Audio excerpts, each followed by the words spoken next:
욥기는 창세기가 쓰여진 같은 시기에 쓰여진 것으로 추정합니다. 즉 족장 시대의 이야기입니다. 오늘의 말씀을 이해하기 위해서 욥기 전체를 좀 한번 정리해 보려고 합니다. 욥기는 전체는 42장으로 되어 있는데요.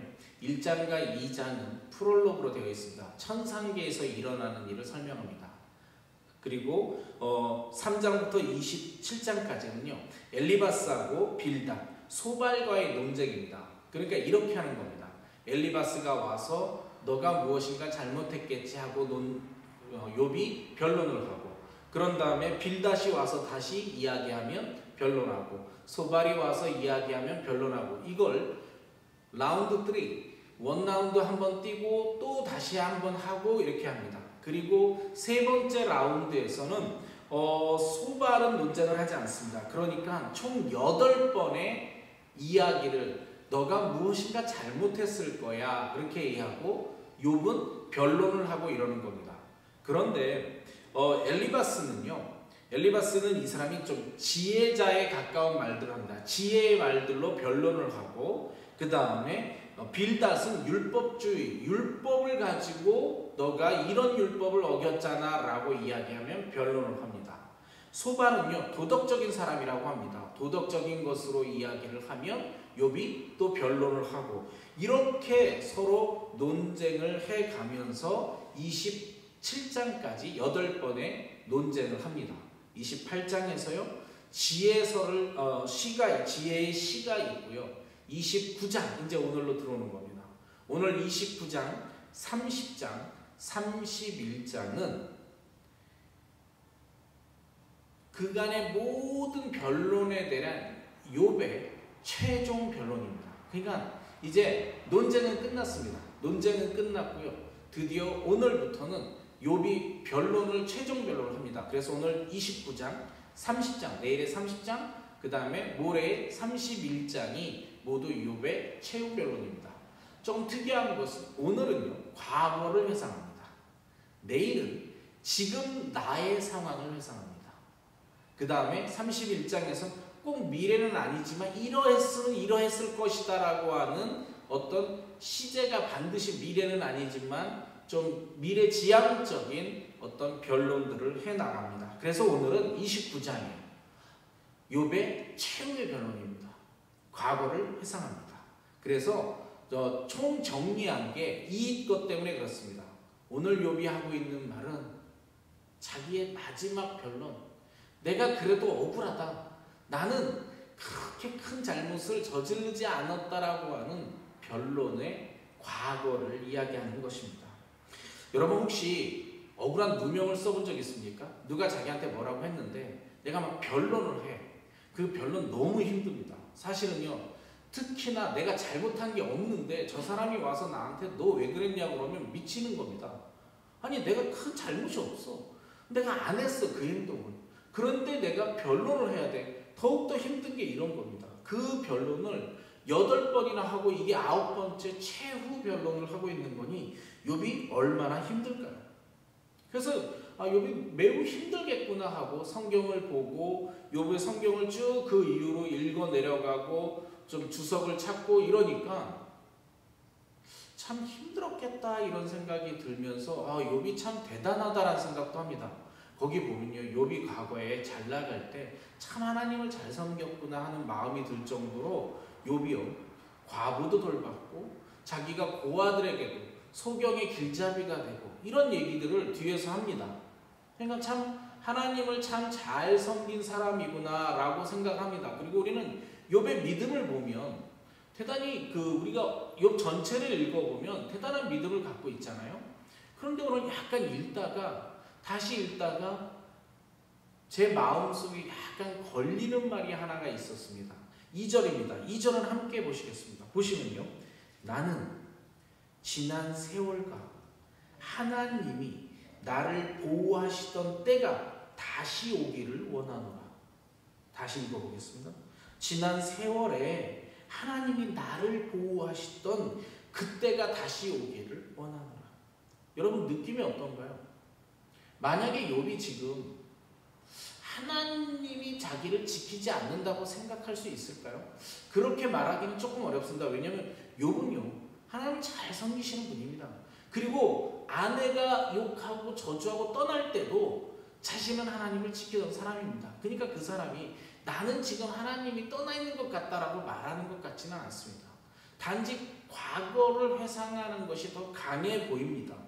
그래서 부정적으로 한번 이 글을 읽어볼까 하고 긍정적으로 읽던 글을 부정적으로 읽다 보니까 새로운 포인트를 하나 찾게 되었습니다. 정말 부정적으로 한번 전체를 다 읽어봤으면 좋겠는데요. 우리가 14절부터 부정적으로 한 번만 볼게요. 14절입니다. 내가 의를 옷으로 삼아 입었으며 나의 정의는 겉옷과 모자 같았느니라. 여러분, 부정적으로 보면요, 지금 욥이 대단한 말을 하고 있는 겁니다. 나는 항상 의의 옷을 입고 그냥 정의를 내 모자처럼 쓰고 다녔다라고 이야기합니다. 여러분 혹시 정의의 여신이다 이렇게 해서요, 사람들 머릿속에 옳고 그름을 가르는 것, 옳고 그름을 원어로는 째데크라고 이야기합니다. 미스파트라고 쓰는 용어도 있습니다. 째데크와 미스파트를 혼돈해서 씁니다. 그리고 헬라어로는 디카이오스네라고 하는 단어를 쓰는데 이 단어 자체가 전부 신의 영역입니다. 내가 스스로 의롭다라고 할 수 있는 사람은 없습니다. 신의 영역입니다. 가만히 보니까 지금 욥은 신의 영역에 조금 도전하고 있는 느낌을 받습니다. 15절입니다. 나는 맹인의 눈도 되고 다리 저는 사람의 발도 되고 소견을 이끌고 어떤 자를 이끌 수 있는 근본적인 것, 이건 나쁘게 부정적으로 판단하면 역시 신의 영역에 계속 도전하고 있는 겁니다. 빈궁한 자의 아버지도 되며 내가 모르는 사람의 송사를 돌보아 주었으며 17절까지 함께 보면요, 불의한 자의 턱뼈를 부수고 노획한 물건을 그 이새에서 빼어냈느니라. 자기가 심판자로서의 역할을 합니다. 욥 스스로가 심판자로서의 역할을 해서 이 부정적 역할을 하면 지금 욥은 대단히 자기가 심판자로서의 자리에 매김을 했던 과거를 회상하고 있는 겁니다. 18절입니다. 내가 스스로 말하기를 나는 내 보금자리에서 숨을 거두며 나의 날이 모래알같이 많으리라 하였느니라. 지금요, 자신의 생명마저도 자신이 말하고 길 것이다라고 말하고 다닙니다. 생명이요, 삶의 죽음은, 삶과 죽음은 신의 영역입니다. 19절입니다. 내 뿌리는 물로 뻗어나가고 이슬이 내 가지에서 밤을 지내고 갈 것이며 20절 내 영광은 내게 새로워지고 내 손으로 내 화살이 끊이지 않느니라. 내 영광이요, 나의 영광이요, 나의 영광을 그리워하고 있습니다.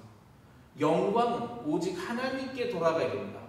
욥처럼 대단한 믿음을 갖고 있는 하나님의 사람이라면 그의 영광이 자신한테 돌리지 아니하고 하나님께 영광을 돌리려고 하는 것을 말해야 되는 사람입니다.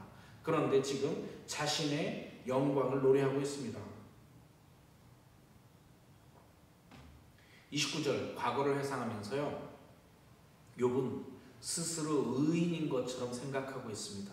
스스로 심판자인 것처럼 생각하고 있어요. 이건 분명히 신의 영역, 하나님의 영역입니다. 여러분, 우리 인류가 최초로 지은 죄, 제가 이 말씀을 묵상하다가 다시 한번 아담이 생각납니다. 사탄이 하와를 꼬실 때요, 선악과를 줍니다. 그리고 이걸 먹으면 선과 악을 구분할 수 있다고 이야기합니다. 선과 악을 구분할 수 있어서 하나님과 같이 된다라고 이야기합니다. 너가 하나님과 같이 될 것이다. 여러분, 선과 악을 구분짓는 것은요, 하나님과 같이 되고자 하는 겁니다. 내가 이것이 옳고 이것이 그름을 정확하게 판단할 수 있다라고 하는 것은 어쩌면 내가 신인 것처럼 살아가려고 하는 우리의 죄성이기도 합니다. 오늘 이 시간이요, 29장의 욥은요. 지금 29장의 욥은 과거의 영광을 노래하고 있지만 사실은 욥은 지금 자신의 어떤 죄를 드러내고 있습니다. 그런데 아까 제가 오늘 욥기 전체를 정리한 이유가 있습니다. 이 이후에 엘리후라고 하는 사람이 네 번째 사람이 나타나서 회개를 인도합니다. 더 놀라운 건 엘리후에 회개로 인도하는 변증 이후에 여호와께서 직접 나타나셔서 41장까지 말씀을 주시는데 말씀의 핵심이 이런 겁니다. 내가 창조할 때 너는 무엇을 해왔냐가 주제입니다. 그러니까 이거예요. 하나님이 욥에게 나타나서 이렇게 말씀하시는 겁니다. 네가 그렇게 신의 영역처럼 신처럼 살았니? 그래, 그럼 너는 내가 창조할 때 전능자이신 내가 세상을 창조할 때 넌 뭘 했니? 이렇게 물어보십니다. 그래서 욥이 깨닫습니다. 자기가 전능자가 아님, 자기가 신이 아님을 깨닫습니다. 그리고 회개합니다. 그래서 42장 앞부분에 가면요, 욥은 자신의 모든 말을 취소합니다. 욥이 그동안 8번의 변론 속에서 내가 억울하다, 나는 그런 일을 하지 않았다, 나는 과거에 이렇게 사람을 돌봤다라고 하는 그 모든 것들을 취소합니다. 왜? 그 말이 잘못되었음을 깨닫습니다. 그래서 42장 하나님께서는 욥에게 새로운 축복, 더 갑절의 축복을 주시는 겁니다. 오늘 이 시간이요, 오늘 우리가 읽고 있는 29장의 욥은 아직도 여전히 살아있어요. 아직도 힘이 남아있습니다. 아직도 힘이 남아있어서 나는이라고 하는 것을 강조합니다. 그러나 42장의 욥은 곧 회개할 겁니다. 우리는요, 그것을 보아야 합니다. 우리는 지금 오늘 아침에 고민하고 묵상해보고 싶은 것은 이겁니다. 우리 안에 정말 죄성은 없는지 한번 되돌아보는 아침이 되었으면 좋겠습니다. 여러분, 제가 묵상을 하다 보니까 이래요. 우리들은 본능적으로 신이 되고자 하려고 노력합니다. 내가 어설프게 인터넷이나 유튜브에서 본 것이 맞다고 생각하고 그것이 진리인지 아닌지 확인하지 아니하며 다른 사람한테 야, 이게 맞아 라고 이야기할 때가 많이 있습니다. 그런데 이게 맞아 라고 이야기하는 정도까지도 그닥 좋지는 않지만 그 정도는 참을만 합니다. 그렇지만 결국 그 본질 속에 내가 모든 걸 알아, 내가 옳아, 내가 옳으니까 너는 나를 따라야 되라고 하는 본능이 숨어 있습니다. 그래서 남을 조정하려고 하고 남을 무엇인가 변화시키려고 하는 우리 안에 본능이 있는데, 저는 이렇게 생각합니다. 깊은 회개 가운데 그것이 내가 작은 신이 되고자 하는 노력이라. 내가 마치 세상의 모든 것을 알고 내가 마치 세상의 모든 것을 컨트롤하고 나는 의로운 자라고 이야기하는 것과 같을 수 있습니다. 우리 아침에 지금 욥이 나는 의의 옷을 입고 정의의 모자를 쓴다고 그렇게 말할 수 있는 욥의 모습을 바라보면서 이 아침 우리도 우리 안에 있는 죄를 쳐다볼 수 있는 축복이 있었으면 좋겠습니다. 저는 축복이라고 생각합니다. 내 스스로의 죄를 바라볼 수 있다면 그것은 그 죄를 안 지을 수는 없을 거라고 생각합니다. 왜냐하면 우리는 아담 이후로부터 죄를 물려받았으니까. 하지만 그 죄를 인지하고 있기 때문에 그 죄에서 벗어나려고 무단히 노력하고 그 죄에서 구원받고자 하나님께 기도할 수 있기 때문에 축복이라고 생각합니다. 오늘 아침 우리는 하나님의 은혜로 라고 하는 찬양을 고백했습니다. 이 땅에 살아가면서 죄를 바라볼 수 있으면 이 모든 것이 하나님의 은혜인 것을 깨달을 수 있습니다. 욥이 자기의 의롭다라고 하는 거고 창조 때부터 아무것도 하지 않았으면 네가 아무것도 아님을 하나님이 가르쳐 준 것처럼 이 아침에 아, 내가 죄인이지만 하나님의 은혜로 살아가는구나. 그리고 하나님 아버지, 내가 죄를 그렇게 이길 수 없는 참 쓸데없는 자임을 고백하는 아침이 되었으면 좋겠습니다. 그리고 그가 은혜로 나를 구속하여 구원해 주신 것을 감사하는 아침이 되었으면 좋겠습니다.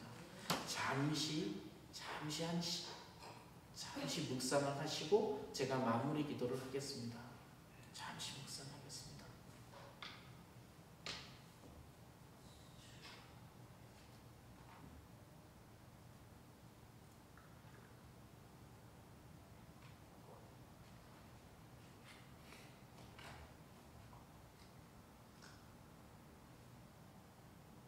하나님 아버지,